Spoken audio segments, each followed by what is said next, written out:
What's going on, car guys and car gals? We're here at PureCars booth, NADA 2026, having some fun. And check this out. We have another super solutionary from PureCars that's going to be rapping with us a little bit more about doing things on a little bit of a bigger level. So help us to make welcome the one, the only, Josh Stoll. Stolls, let's Welcome go, to the baby. show, brother. Thank you so much. I appreciate you, it, guys. Josh. Thank you for being here today. So tell us a little bit about what you really do here with PureCars. Ooh, I can't do that. Oh man, that's like Shut one the of those- cameras off. You gotta sign some documents before I get into that. No, so I am lucky enough to lead our client success team. So I've got a unique position in the company in which I get to have all of the insight in all of our partnerships. What's going on, the problems that are coming to our dealers on a daily basis, the things their clients and customers are looking fun. for. And I get to put the solutions behind it. So bring it to the clients, help my team, Right. kind of elevate their experience with the dealerships that we work with here at PureCars. That sounds pretty simple. Sounds Yeah, like a well, nailed that- solutionary to nailed me that right pretty there, good. brother. That's right. Yeah, That's what we right. lead, bringing So- solutions. Help us understand then, Yeah. because we deal with dealerships of all kinds of sizes, from the small independents to the big, large, Yeah. multi-rooftop franchises. You all, when taking on a large group, what tends to be some of the most common things that you run into as you try to rise to scale? Yeah. I mean, what typically peaks its little head? Yeah. Well, I mean, it totally depends on the operator, but I feel like, when it comes to our enterprise partnerships, the biggest thing that they want to see as we continue to scale, because I guess let me pull that back, because at the end of the day, all car dealers want the same thing, right? That's They true. want to see So- return. They want to see more car sales. They want their names to rise on their zone reports, right? But once we've solved that, it's like, what's the next level of standards of service? So for us, like the things that continue to rise is, customization of reporting, right? So, if we're looking, whether you're a 3-store top or whether you're 20, 50, et cetera, it's all about customizing, the reporting and understanding what we're doing and how it impacts you in the store. So that could be, individualized market share reports that we're looking at, both from a DMA level to a region level.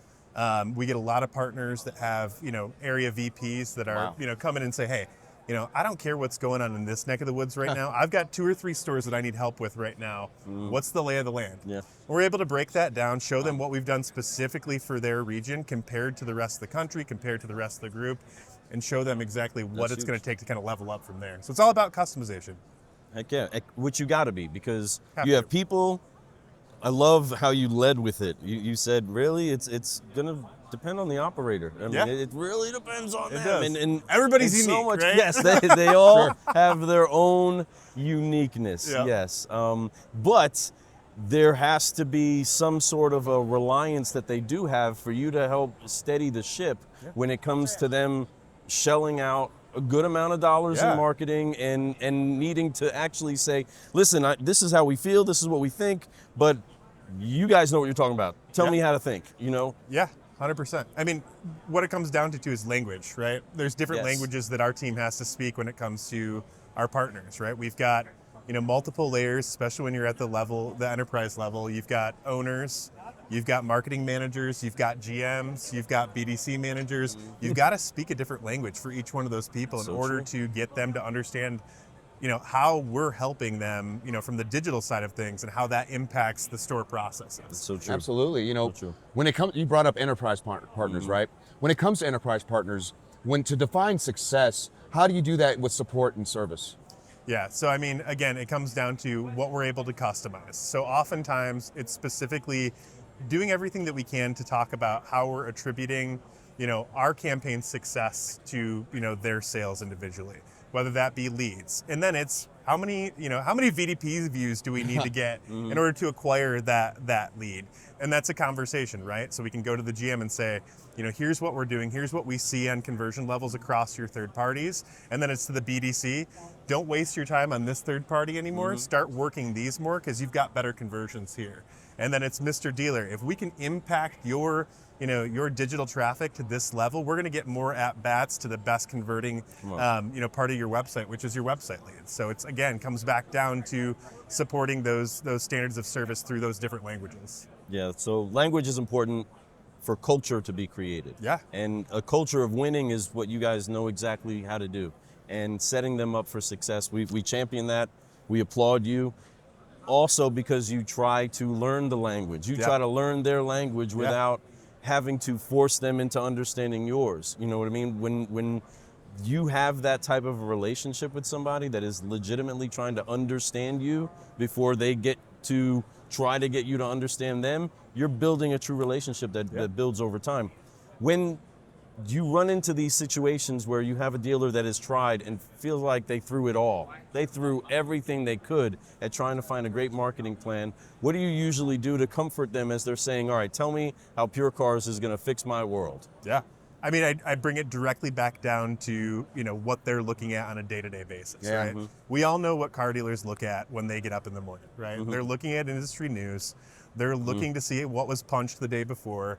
They're looking to see what sort of leads are in to be worked that day. So as soon as we can tie it back and speak that language, then we're going to have traction. And then we can talk, very specifically about proving. We bring it back to the dollars, right? I mean, not to pull it back, but oftentimes they're spending more money with us than they are, in the ad engines than they are with any other partner. So when we can show exactly what that conversion looks like and what the value is there, then we're able to land in a place where they start to hear and understand and digest what we're talking about. Once you lose that, that's when you start to see churn, right? And that's where my job comes into understanding. I see that request for changing campaigner budget. What's the conversation? How did we tie their market success into their digital advertising, and how can we continue to change that story to show them the value? And how do we stop them from panicking? Yes. Just exactly. steady the ship. Yes. Nice and easy. Yeah. We just had a great interview with Jose a little bit ago. Oh, And yeah. I love Jose Gomez. Great he's guy. awesome. Knows He he's really awesome. is. He loves PureCars, loves the support that he has back here with people like you. Is Yeah. one of the biggest reasons, right? Yeah. And I love that. When it comes to support here, when it comes to being an enterprise partner and you're doing all this, what's the best part of your support? Like you said some stuff about language and stuff like that, but what I mean by that is more like what do you guys deliver on? What do people go, bam, that's something that's no one else is doing? Yeah, I think it has to do with, number one, the data that we have behind our tech. It's first class. We work with a number of incredible partners across the industry to make sure that, not only are our opinions formed by what we know about the industry, but also our investment in the data behind it, right? Mm-hmm. Because if we can't take that data and tell a really clean, clear story, then our message is gone. Right? Yeah. So that's the most valuable part for us to be successful. I love that. That's a great thing. I mean, it's a pretty important part, and that's something that for anybody who's out there looking for the right partner, knowing that that's one of his biggest point that he has here. That's a big point to make, right? And I love that. So keep doing that.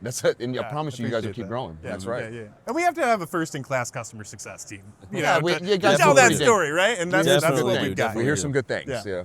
So there's a lot of elements that go into having exactly that, a first-class customer success team.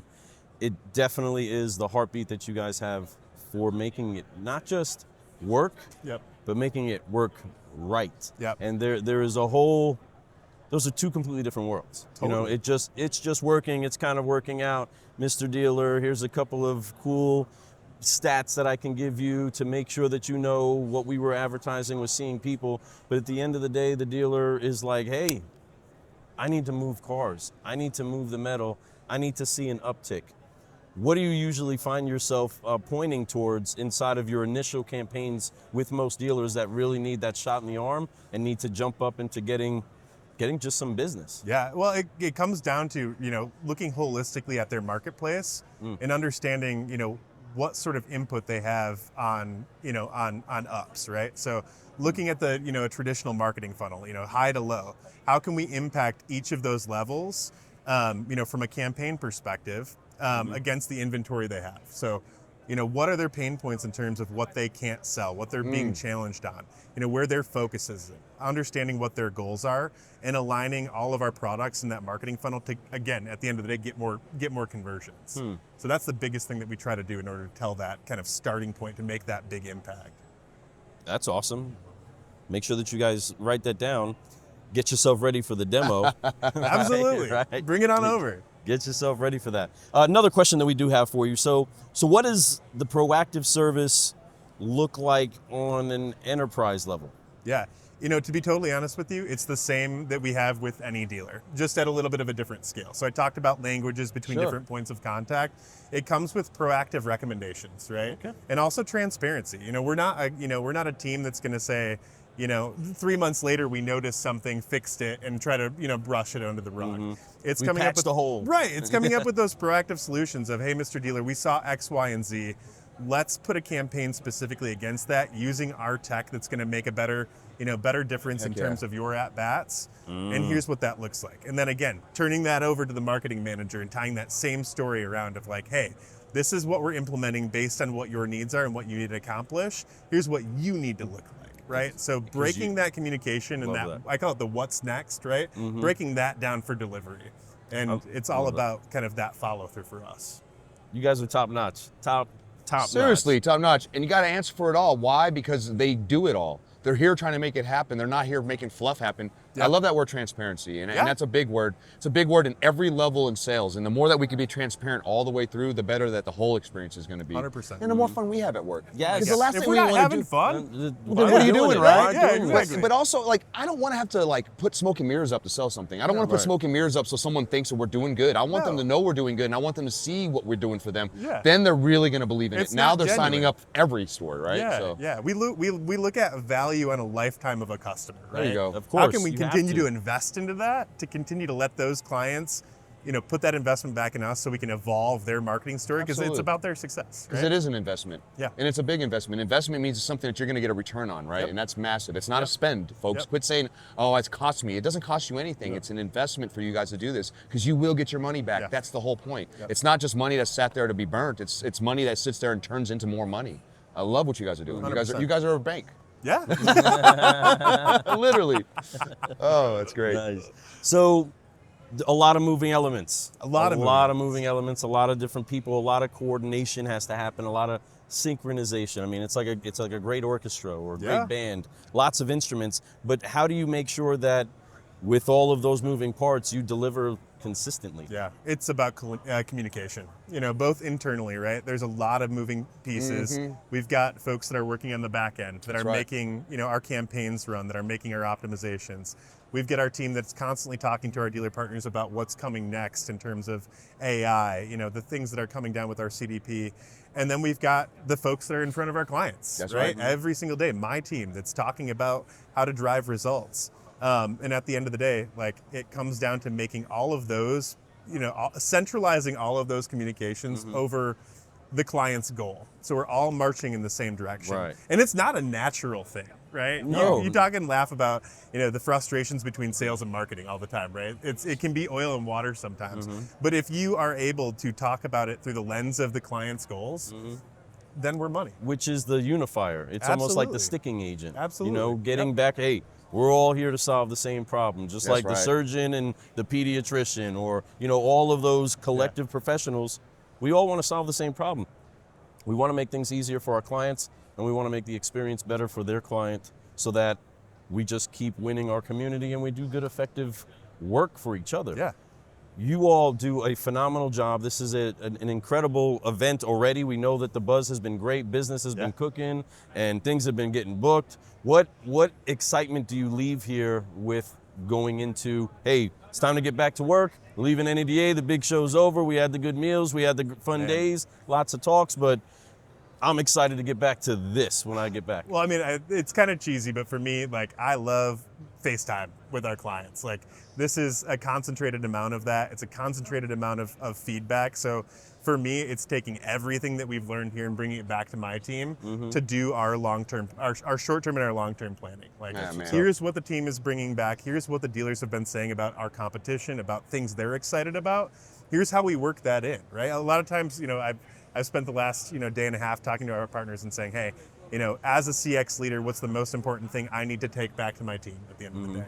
And a lot of the things are, how are you working with the rest of our vendors? What are you doing to show that we've got value? If we're working with a marketing director that needs to, come back with those deliveries to, to their dealer principal. I bring all of that back to my team, and we've got a huddle on Monday where we break down all of that. It impacts our quarterly business reviews. Amen. And that's how we keep dynamic, right? That's how we don't keep, that's how we refrain from, things being stale. I love that. That's being intentional. gotta keep stirring the It's water, being baby. intentional with that. 100%. Making sure that you're really communicating with your people. I love it. You said that word communication earlier. It all starts with communication. Yeah. And if we can keep the communication between all of us, from everybody inside this house and in the whole world, and we're all speaking to our clients, it's all going to be good. Even if we make a mistake, if we communicate, they're okay with it. It's when we try to smoke and mirror, it's when they go, yo, you guys did this. Like, Loss of trust. that's already over, right? Yeah. But when you Total can pick up a withdrawal. phone and humbly say, hey, look, we got this, but we're fixing it right now. Yeah. Don't worry about it. We got your back, right? I said that the what's next is the most important, right? That's it. The issue can be done, we can talk about it, but it really comes down to how we deliver beyond. That's it. Right. It's don't bring me the problem, bring me a solution Yep. for it. So good. And if you could bring the solution to this problem, then you're bringing joy to the Yes. problem, right? Yep. Instead of darkness to the Yep. problem. So Yep. It's easy to romance our problems, but if we don't have a solution, that's a to good way of then, putting it, you know, man. we That's can't a great move way. through it. That's a Yeah. great way of we putting it. definitely give a lot of credit and attention to our problems Yeah. rather than Yeah. simply brewing solutions, folks. Well, that's what we all do it's here. about. Yes, and that is what you do here. We appreciate you being Bro. so supportive of us of over course. the years and for everything that you guys have been doing for automotive. We say from the automotive family, thank you. Thank you for what you're doing for us. But we are so thankful for the time to be able to hang out. Yeah. There is so much more. I'm sure you got somebody else to talk to that wants to know more about how you can brew solutions with them. But let the right. audience know how to reach out to you and how they can actually pull on your ear a little bit after this interview is complete. Yeah, no, well, first of all, I mean, it comes down to picking up a phone or giving us a call. We've got lots of resources to reach out to us. You can reach out to me directly. I mean, this is going on LinkedIn, I'm sure, in Yes. different capacities. So, connect with me, Josh Stoll, same email at PureCars.com. Let's talk about it. That's right. Let's go. Reach out to him. I promise you'll have a great time. This guy's all about customer service. That's right. He'll take That's care right. of you. I promise. That's right. Well, car guys and car gals, you've been brewing solutions on the Car Guy Coffee Podcast, NADA 2026 from the Pure Cars booth with the one, the only, Josh Stoll. That's Appreciate right. your Thanks, time, fellas. I brother. appreciate We'll it. see you soon, We'll see you guys everybody. soon. Keep brewing Peace. solutions.